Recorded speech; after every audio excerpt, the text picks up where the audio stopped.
Hi అండి. నా పేరు Lakshmi. Welcome back to Varshita daily life style. ఈరోజు వీడియోలో పచ్చిరొయ్యలతో దమ్ బిర్యానీ ఎలా చేయాలో చూద్దాం. ఇది చాలా సింపుల్గా చేసుకోవచ్చు. చాలా టేస్టీగా ఉంటుంది. చికెన్ దమ్ బిర్యానీ టేస్ట్లోనే ఉంటుంది. నేను ఇంట్లో ఎలా చేస్తాననేది చూపిస్తున్నాను. తప్పకుండా ట్రై చేయండి. 3 మీడియం సైజు ఉల్లిపాయలను ఇలా పైన పొట్టితే శుభ్రంగా కడుక్కున్నాక పొడవుగా కట్ చేసుకోండి. ఈ విధంగా పక్కన పెట్టుకోండి. స్టవ్ వెలిగించుకుని ఒక కళాయి పెట్టుకుని ఒక 4 స్పూన్ల వరకు ఆయిల్ వేసుకోండి. మీరు ఎక్కువ ఆయిల్తో కూడా డీప్ ఫ్రై చేసుకోవచ్చు. నేను తక్కువ ఆయిల్తో చూపిస్తున్నాను. ఆయిల్ అయితే బాగా వేడెక్కినాక ఈ ఉల్లిపాయలు ఇందులో వేసుకుని చిటికెడు సాల్ట్ వేసుకుని హై ఫ్లేమ్లోనే ఇలా కలుపుతూ ఉంటే ఇలా బ్రౌన్ కలర్ వచ్చేంత వరకు వేయించుకోవాలి. ఇలా వేగినాక వీటిని పక్కకు పెట్టుకోండి. ఈ మిగిలిన ఆయిల్ను బిర్యానీలో యూజ్ చేసుకోవచ్చు. ఒక పెద్ద సైజు గిన్నె తీసుకుని శుభ్రం చేసుకున్న పచ్చిరొయ్యలను తీసుకోండి. ఉప్పు పసుపు వేసి పచ్చిరొయ్యలని బాగా కడుక్కోండి. ఇందులో పైన బ్లాక్ పార్ట్ ఒకటి ఉంటుంది, అది తీసేసుకోవాలి. ఇది ఎలా తీసుకోవాలనేది పచ్చిరొయ్యల కర్రీ రెసిపీలో చూపిస్తున్నాను, అందులో చెక్ చేయండి. తర్వాత ఒక పెద్ద స్పూను అల్లం వెల్లుల్లిపాయ పేస్టు, అర స్పూను పసుపు, సరిపడా సాల్టు, ఏదైనా ఒక స్పూన్ కొలతగా తీసుకోండి. ఒక స్పూన్ కారం, ఒక స్పూన్ ధనియాల పొడి, అర టీ స్పూన్ జీలకర్ర పొడి, ఒక టీ స్పూన్ గరం మసాలా. ఈ మసాలన్నీ వేయడం వల్ల బిర్యానీలో గ్రేవీగా వస్తుంది. తర్వాత ఇందులో మసాలా దినుసులు కూడా వేసుకోవాలి. 4 లవంగాలు, చిన్న దాల్చిన చెక్క, 2 ఇలాచీలు అయితే దంచి వేసుకోండి. ఒక పెద్ద సైజు నిమ్మకాయను ఇలా సగంగా కట్ చేసి రసం తీసుకోండి. గింజలు లేకుండా చూసుకోండి. ముందుగా వేయించి పెట్టుకున్నాం కదా, ఫ్రైడ్ ఆనియన్స్ వేసి 4 పచ్చిమిర్చి కూడా పొడవుగా కట్ చేసి వేసుకోండి. కొద్దిగా కొత్తిమీర వేసుకున్నాక 2 స్పూన్లు ఆయిల్ వేసుకోండి. ఉల్లిపాయలు ఫ్రై చేసాం కదా, అందులో ఆయిల్ వేసుకోండి. ఇలా వేసుకున్నాక బాగా కలుపుకోండి. ఇందులో పెరుగు వేసుకోవాలి. పెరుగు అయితే 4 స్పూన్ల వరకు వేసుకోండి. పెరుగుని స్పూన్తో బాగా తిప్పుకుంటే క్రీమీలా వస్తుంది. దాన్ని ఇందులో వేసుకోండి. ఒక 4 స్పూన్ల వరకు వేసుకున్నాక బాగా కలుపుకోండి. ఇలా కలుపుకున్నాక మూత పెట్టి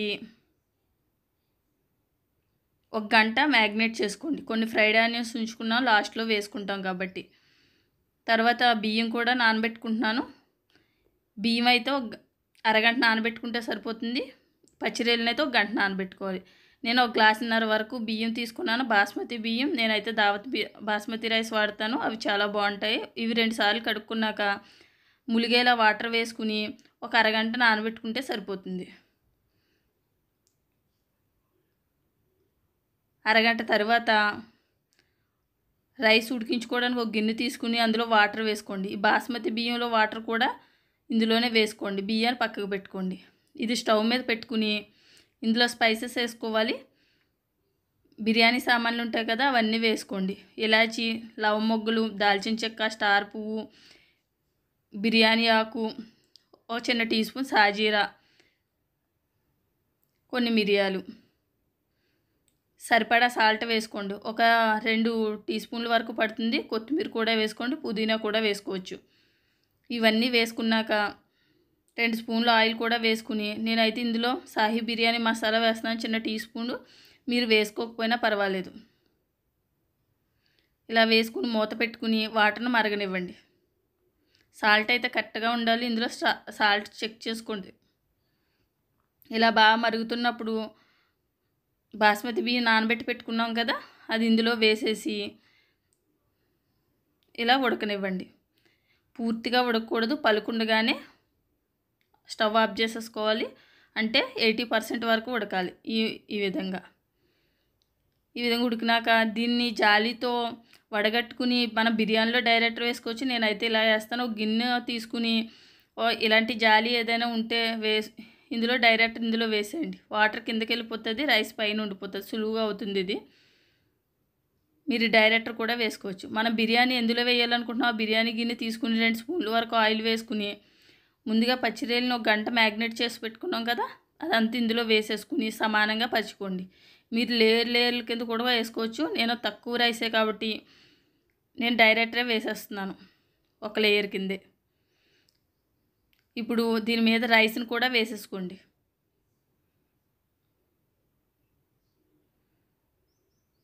ఇలా పూర్తిగా వేసుకున్నాక ఇందులోకైతే ఈ వాటర్ అవసరం లేదు. చికెన్ దమ్ బిర్యానీలోకి అయితే ఈ వాటర్ను పైన వేసుకోవాల్సి ఉంటుంది. పచ్చిరొయ్యల్లో వాటర్ వస్తుంది కాబట్టి ఏం వేయనవసరం లేదు. తర్వాత దీన్ని సమానంగా పరుచుకున్నాక కొత్తిమీర, పుదీనా, ఫ్రైడ్ ఆనియన్స్ కొన్ని ఉంచుకున్నాం కదా, అవి కూడా వేసేసుకుని ఒక స్పూను నెయ్యి కూడా వేసుకోండి. నెయ్యి లేకపోతే ఆయిల్ కూడా వేసుకోవచ్చు. ఇప్పుడు మామూలుగా అయితే కుంకుమ పువ్వు వాటర్ వేస్తాం కదా మంచి కలర్ కోసం, అలా కాకుండా ఈ వాటర్ వేడిగానే ఉంటుంది కాబట్టి ఇందులో చిటికెడు పసుపు వేసుకొని బాగా కలుపుకుని ఈ వాటర్ని ఇలా బిర్యానీలో వేసుకోండి, మంచి కలర్ వస్తుంది. ఈ విధంగా వేసుకున్నాక మూత పెట్టేసి స్టవ్ మీద పెట్టి ఫస్ట్ 5 నిమిషాలు మీడియం మంటలో పెట్టుకోండి. తర్వాత 15 మినిట్స్ సిమ్లో పెట్టుకోండి. మొత్తం మీద ఒక 20 నిమిషాల వరకు టైం పడుతుంది. గాలి బయటకు పోకుండా ఏదైనా హైట్ పెట్టుకోండి బరువుగా. ఈ విధంగా ఇలా 20 నిమిషాల వరకు ఉండించుకున్నాక ఇది బిర్యానీలో వాటర్ వచ్చింది కదా, అది తాగొచ్చి చాలా టేస్టీగా ఉంటుంది. తర్వాత 20 నిమిషాల తర్వాత ఒక 10 నిమిషాలు పక్కకు పెట్టుకోండి చల్లారేంత వరకు. వెంటనే తీస్తే బాస్మతి బియ్యం విరిగిపోయే అవకాశం ఉంటుంది. ఈ విధంగా రెడీ అవుతుంది. ఇది చేసుకున్నప్పుడు కంటే మధ్యాహ్నం చేసుకుంటే ఈవినింగ్ తింటే చాలా టేస్టీగా ఉంటుంది. ఇందులోకి ఏం కర్రీ అవసరం లేదు, రైతాతోనే తినేయచ్చు, డైరెక్ట్ బాగానే ఉంటుంది. అయితే నేను పచ్చిరొయ్యల కర్రీ చేశాను, ఈవినింగ్ రైస్ చేశాను. దాంట్లోకి ఈ పచ్చిరొయ్యల కర్రీ రెసిపీ కూడా నెక్స్ట్ వీడియోలో షేర్ చేస్తాను. ఇలా ప్లేట్లోకి సర్వ్ చేసుకోవడమే. ఈ విధంగా చాలా పొడి పొడిగా వస్తుంది, చాలా టేస్టీగా ఉంటుంది. కర్రీ అయితే ఇదే. ఈ రెసిపీ రేపు వీడియోలో షేర్ చేస్తాను. అంతేనండి, పచ్చిరొయ్యల దమ్ము బిర్యానీ రెడీ అయింది. ఈ వీడియో మీకు నచ్చినట్లయితే లైక్, షేర్, సబ్స్క్రైబ్ చేసుకోండి. సబ్స్క్రైబ్ తప్పకుండా చేయండి. Thank you for watching.